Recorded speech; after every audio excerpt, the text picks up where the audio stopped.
Hey everybody, today I wanted to share a quick video or a breakdown on sports supplements in general.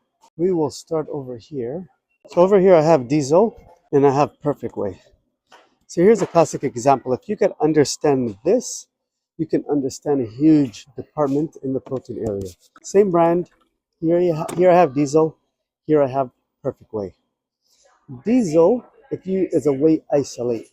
Whey isolate means it's protein that's isolated from the fats, the carbs, and the to some extent you can say the lactose. Some isolate proteins are lactose free, some of them are not. But when you end up removing the carbs and the fats, you're left with pure protein. On the other hand, you can have a company that makes perfect whey, which is a concentrate protein. So in this case, you're going to have more naturally occurring fats inside of here, carbs inside of here that are natural, and still a micro amount inside of here. But it's usually going to be more economical, more cost effective. They're both going to be about 2 pounds usually. In this case, with the inflation and everything combined, the size went down inside of here. But what's going to happen is when you have a concentrate protein, to increase the amount of protein per scoop, because naturally you're going to get less because you have some carbs in there, because you have some fats, the scoop size inside of there is going to be bigger. As a result, usually you're going to end up getting less servings inside of there. So an example over here where I have diesel, which is an isolate protein, generally you're going to say, whoa, it's a lot more expensive. Here you're going to have a concentrate protein. It's going to be a lot cheaper. But when you end up looking at the servings per tub of protein, isolate protein is also going to be more expensive, but it's actually going to give you more servings as well.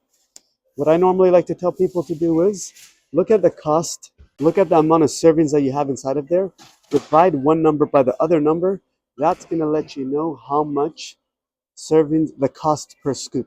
And that's when you can really look at it. If I have 70% per scoop, 50 cents per scoop, 40 cents per scoop, $1.20 per scoop. And that's when I usually tell customers, buy a 5 pounder because the cost is going to be much more effective than buying a 2 pounder. Okay, so the second video that I wanted to discuss. So we discussed isolate over here, concentrate. Isolate meaning it's isolated whey. They remove the carbs and the fats, so you're left with pure protein or a much higher percentage of protein. How do you figure that out? When you have a scoop of protein inside of here and you end up looking at 27 grams of protein, but the actual scoop, if I put it on a food scale and it says, hey, I'm getting 35 grams of the powder, you look at it and you say, okay, I'm getting 29 grams of protein.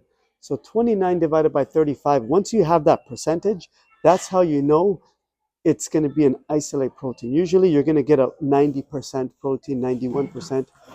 When you end up dealing with the concentrate protein, which is much more cost effective, the carbs is going to be higher, the fat's going to be higher. Inside of here, normally to get a higher percentage of protein, they're going to make the scoop size bigger, which means you're actually going to get less servings in each container. That's one thing. Second thing is because the scoop size is higher, when you divide the scoop size by the amount of protein, the protein percentage will be lower. And when you divide the scoop size by the amount of a 2 pound tub, for example, you'll notice you're going to get considerably less amount of scoops in a concentrate than a isolate. Okay, so the third thing that I wanted to discuss with you today is the world of pre-workouts. Now, when you're looking at a pre-workout, there's so many different varieties. You're gonna have a pre-workout. The main thing with a pre-workout is it's giving you energy before you work out. The most common study that I've come across is taking a pre-workout about 35 minutes before you actually train. So for some people that might be when they leave their house going to the gym. Some people that might be when they pull over to Healthy Planet to our energy fridge, our grab and go fridge. They might grab a drink. It might be somebody when they're leaving work before they go home, they'll quickly go to the gym. But you don't want to ever take a scoop of protein when you're starting to work out because it takes 35 minutes. Sometimes by the time a person is leaving the gym, the energy kicked in. So now it's you can't sleep at night and you're having a hard time. So the general thing I normally tell people is the timing of it is going to make a big difference. Another thing about the pre-workouts is I usually tell people the very first time that you're going to take a pre-workout, if they've never taken a pre-workout before, I would say start with a quarter of a scoop, half a scoop, three-quarters of a scoop, and then work up to a full scoop. Never look at that tiny scoop size and say, oh, this is nothing, let me take two, or let me take a full. Just because you want to make the cost a lot more effective. Obviously, you want to be able to add a protein inside of there or an amino acids formula. That way you can have a customer buying a bundle, which we know if they're taking a pre-workout, an amino acid or a BCAA formula intra workout, so while they're working out, and then they have a protein shake after, they're going to see really good results. The second thing about the caffeine content inside of here, some pre-workouts, the caffeine content is much more, it's much better to take in the evening. For example, A cuts, the amount of caffeine I have inside of here is about 124 grams of caffeine. That compared to, for example, C4 Ultimate, in here, what do I have? 300 grams of caffeine. Even then, with this smaller amount, I'll still tell a person, start with a half scoop, start with a quarter scoop. You have that. Something like this, the person I would recommend this to is they've tried pre-workouts for a long time. Nothing is really working for them. They're like, I can take a pre-workout and go to sleep.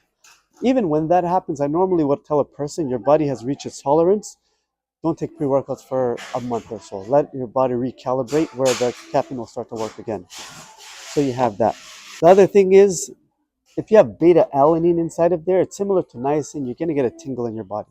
Some people love it. They feel like, hey, that's how I know that the pre-workout is working. Me personally, I don't like it. So I would always look for a pre-workout that doesn't have beta alanine. Even when you do have it, after your third or fourth a day taking it, that tingle that you get, it's going to go away.